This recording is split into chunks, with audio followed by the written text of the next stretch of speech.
Je suis actuellement en train de descendre le Rhône en packraft du glacier à la mer Méditerranée afin de traquer les PFAS. Je vous explique tout de cette aventure. Notre expédition a commencé le 3 septembre. On est parti sur le glacier du Rhône pour faire les premiers prélèvements. La journée type sur le Rhône, c'est debout 6h01. Ensuite, navigation, on fait entre 8 et 9 heures de navigation par jour.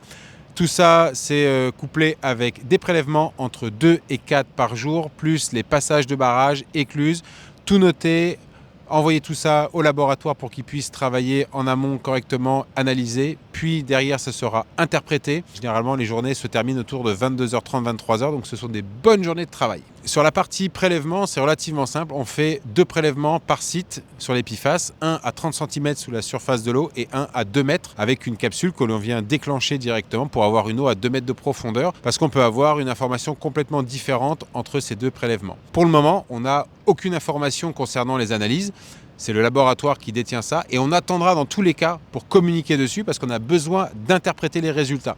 Donc pour le moment, je ne sais pas du tout si la partie haute est contaminée avec des polluants, que ce soit PFAS ou autre. Les PFAS nous concernent tous. On se rend compte que ça impacte nos écosystèmes. C'est biocumulable, on en a dans l'organisme. Presque 100% de la population mondiale est contaminée par cette problématique-là. On retrouve énormément de PFAS dans toutes les rivières et tous les fleuves du monde. Le Rhône en fait partie, mais il y a plein d'autres rivières et plein d'autres fleuves qui sont impactés par les PFAS. C'est quelque chose qui a été présent dans énormément d'applications, le textile, l'aéronautique, le nautique, les ustensiles de cuisine. Au-delà des PFAS, on travaille sur une molécule qu'on retrouve dans la gomme du pneu.